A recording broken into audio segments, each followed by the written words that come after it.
Bismillah. Assalamualaikum warahmatullahi wabarakatuh. Nah, sekarang kita belajar Freud. Ada ketakutan, itu katanya Freud adalah ketegangan. Seperti saya bilang tadi ya, tension. Yang mendorong orang untuk menyikapinya. Mendorong orang untuk berbuat sesuatu. Biasanya ketakutan itu muncul katanya Freud karena ada konflik antara ego dan superego. Ego itu gampang-gampangannya dirimu sendiri, superego itu lingkunganmu, masyarakatmu. Logika bersama, logika hidup bersama. Ini biasanya ada tension-tension, ketegangan-ketegangan. Itu nanti yang melahirkan kecemasan. Kalau di Freud, takut atau cemas itu ada tiga. Yang pertama kecemasan terhadap realitas, takut bahaya yang datang dari luar. Takut dimaki orang, takut disalah-salahkan orang, takut, nah itu disindir orang, takut dikafirkan orang. Nah, itu jenis ketakutan juga. Jadi sumbernya dari luar. Kalau ini normal, yang pertama. Yang kedua namanya neurotik. Kalau neurotik itu takut egonya keluar jalur, melenceng.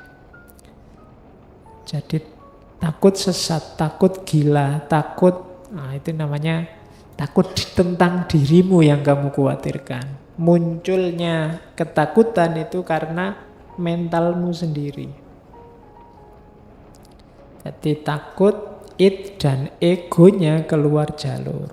Bawah sadar nyetir dimensi sadar. Terus keluarnya jelek-jelek. Itu kalau orang disetir oleh bawah sadar, nah, nanti namanya neurotik. Neurosis, kamu tidak sadar. Sebenarnya yang kamu lakukan itu melenceng. Orang yang takut ini namanya kecemasan neurotik. Ada yang ketiga kecemasan moral. Ini orang yang takut terhadap perilaku moralnya, takut keliru, takut salah, takut tidak beradab, takut tidak berakhlak, takut. Nah, itu namanya kecemasan moral. Jadi yang pertama dari luar diri, yang kedua dan ketiga dari dalam diri kita sendiri, tentang hidup kita sendiri. Itulah sumbernya ketakutan. Takut salah, takut keliru, takut sesat. Kalau yang paling atas itu takut realitas dari luar. Baik itu yang mengancam fisikmu maupun yang mengancam batinmu.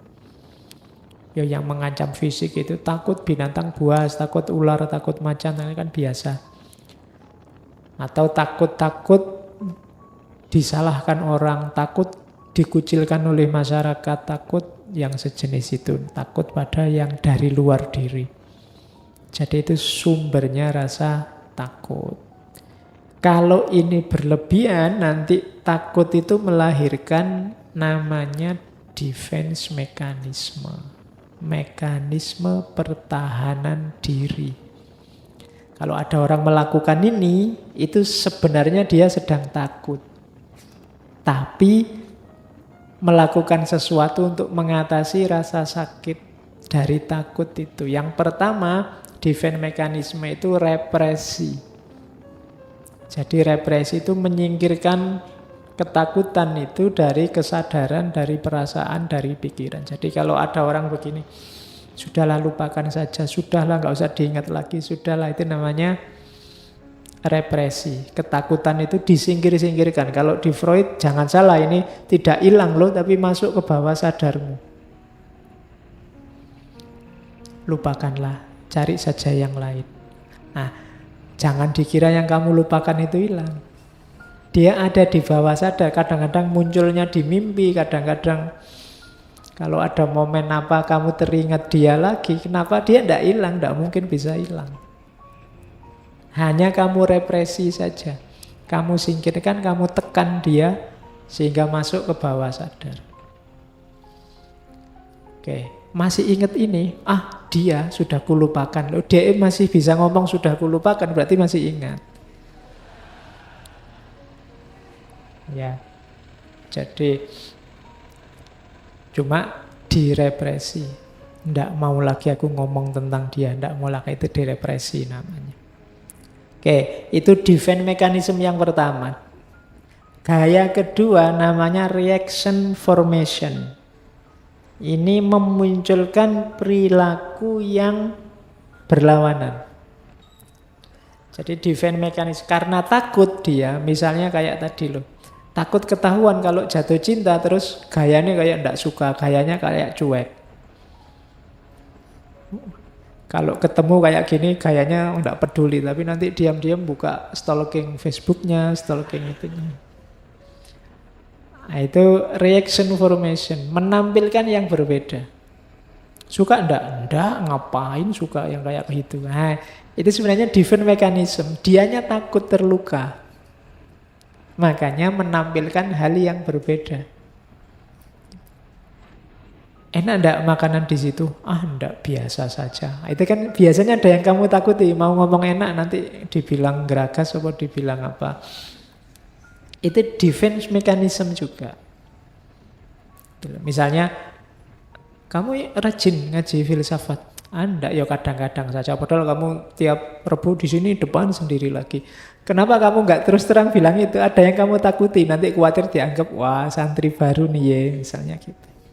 Jadi kamu tampilkan yang berbeda. Itu sebenarnya defense mechanism. Reaction formation namanya.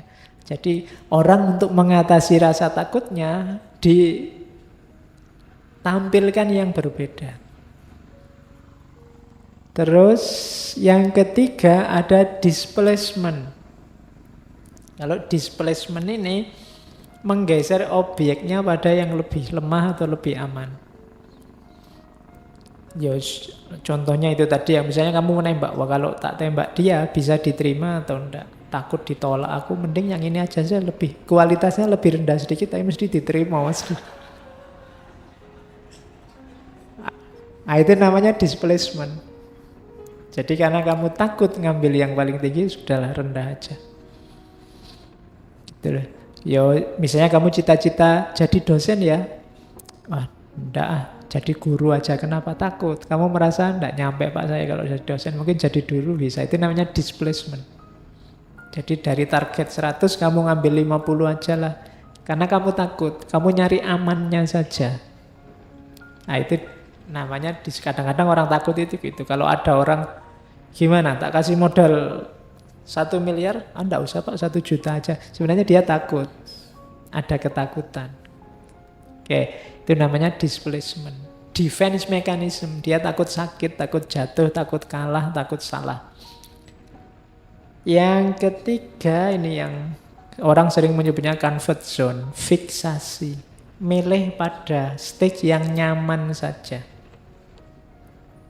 Kok kamu jomblo terus? Enggak apa-apa, lebih tentram. Enggak usah mikir macam-macam, itu namanya zona nyaman. Mbok kamu S2, enggak usah lah Pak, cukup ini saja. Wong ya enggak terlalu penting, kadang-kadang itu zona nyaman.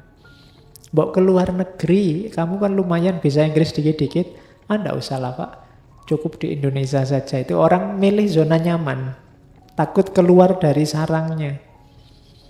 Itu namanya fiksasi. Ini juga defense mechanism. Dia enggak mau jatuh, enggak mau sakit, enggak mau lelah, enggak mau capek. Namanya fiksasi. Ada yang malah enggak fiksasi tapi ke belakang, namanya regresi. Regresi itu malah mundur. Saya kayak kemarin-kemarin aja lah. Jangan yang sekarang terlalu berat. Nah, itu namanya regresi. Ingin mundur. Seperti kemarin saja lah Pak. Seperti biasanya yang dulu saja lah Pak. Padahal sekarang harusnya sudah lebih dari itu, tapi kamu malah ingin mundur. Itu namanya defense mechanism juga. Kamu takut menerima tantangan. Terus masih ada lagi namanya proyeksi. Proyeksi itu mengatributkan apa yang dirasakan pada orang lain. Di situ tak kasih contoh, misalnya tertarik pada perempuan, janjane dia yang ngebet, tapi terus biar dia takut dianggap terlalu genit, malah dibalik perempuannya yang dianggap genit. Oh, dasar perempuan penggoda. Padahal dianya sendiri yang tergoda. Biar tidak kelihatan dia yang tergoda, terus dia ngomongnya dasar perempuan penggoda. Itu namanya proyeksi. Itu loh. Sebenarnya dia takut dianggap anak soleh, anak alim, ikut ngaji di masjid. Sebelum digituin, dia ngomentari temennya dulu. Wah, sekarang kamu anak soleh nih. Karena dia takut dia kena duluan. Itu namanya proyeksi. Jadi orang lain yang kamu dulukan. Itu juga defense mechanism. Cara orang untuk tidak tersakiti. Dia takut dianggap yang dia tidak sukai, maka dia proyeksikan ke temennya, ke orang lain. Itu loh. Sebelum orang nuduh aku penyebar hoax, tak tuduh dulu yang sana. Oh, kamu penyebar hoax. Nah, ini defense mechanism. Sebelum dimaki-maki orang, dimaki-maki duluan orang lain. Itu memproyeksikan orang lain di posisinya dirinya. Itu namanya proyeksi. Terus introjeksi. Kalau ini kebalikannya, introjeksi itu memproyeksikan apa yang ada pada orang lain pada dirinya. Kalau tadi kan dirinya ditempelkan keluar. Kalau ini kebalikannya, orang luar ditempelkan dirinya. Misalnya kamu curang, terus kamu bilang, orang lain kan juga melakukan itu. Sama saja lah Pak. Itu namanya introjection. Ini juga defense mechanism. Sebenarnya kamu ketakutan. Sekarang kalau tidak bohong ya tidak laku Pak. Nah itu introjection. Orang lain juga melakukan itu semua. Itu namanya introjection. Ini menunjukkan ketakutan. Sadari ketakutanmu, taklukkan. Kalau tidak begitu, kamu nanti hidup dalam kebohongan terus. Dengan alasan orang lain juga begitu. Kok saya sendiri sih yang dikejar-kejar? Yang lain kan juga melakukan salah yang sama, bahkan lebih besar. Itu introjection. Jadi memasukkan yang lain dalam kasusmu. Terus yang ketiga sublimation. Sublimasi itu mengalihkan dorongan, mengalihkan hasrat.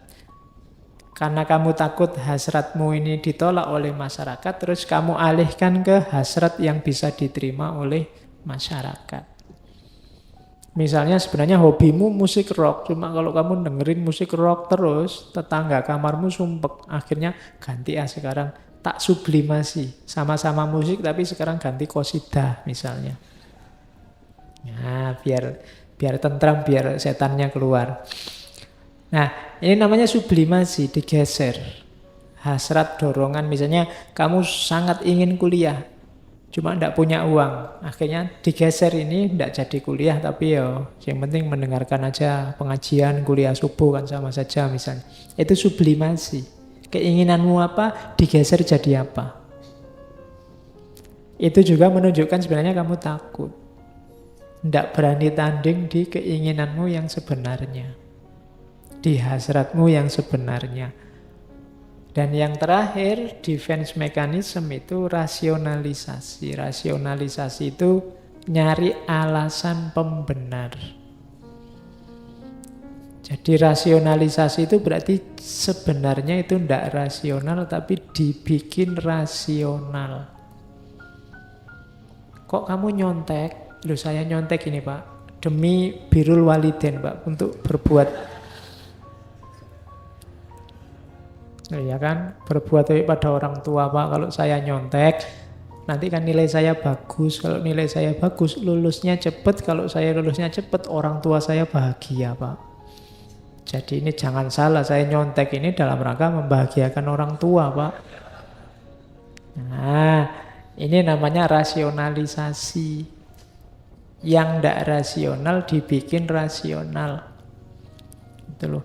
Kok orang lain usil sekali sih? Wong ini ya pacar-pacarku, tak bawa ke hotel kan atas biayaku sendiri. Kita suka sama suka, ndak ada paksaan, rela sama rela. Kalau ada resikonya tak tanggung-tanggung sendiri. Kok yang lain cerewet kenapa? Itu rasionalisasi namanya. Jadi sesuatu yang salah, yang ndak rasional dibikin rasional.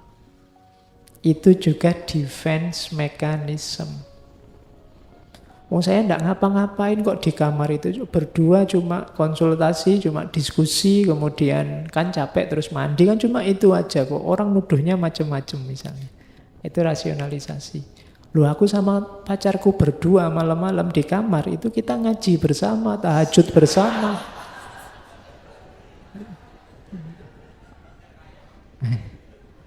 Ya. Orang aja pikirannya aneh-aneh itu rasionalisasi. Suudzon aja orang-orang itu. Saya itu ya tahajud kok ya anu segala kan misalnya. Ya tahajudnya sujud terus. Oke. Itu namanya defense mechanism. Jadi cara orang untuk mempertahankan dirinya dari bahaya-bahaya apa yang dia takuti. Nanti kalian perhatikan ya, di sekelilingmu nanti ada banyak sekali gaya-gaya ini. Orang-orang itu sebenarnya dia sedang ketakutan. Ada yang dia takuti terus mempertahankan dirinya.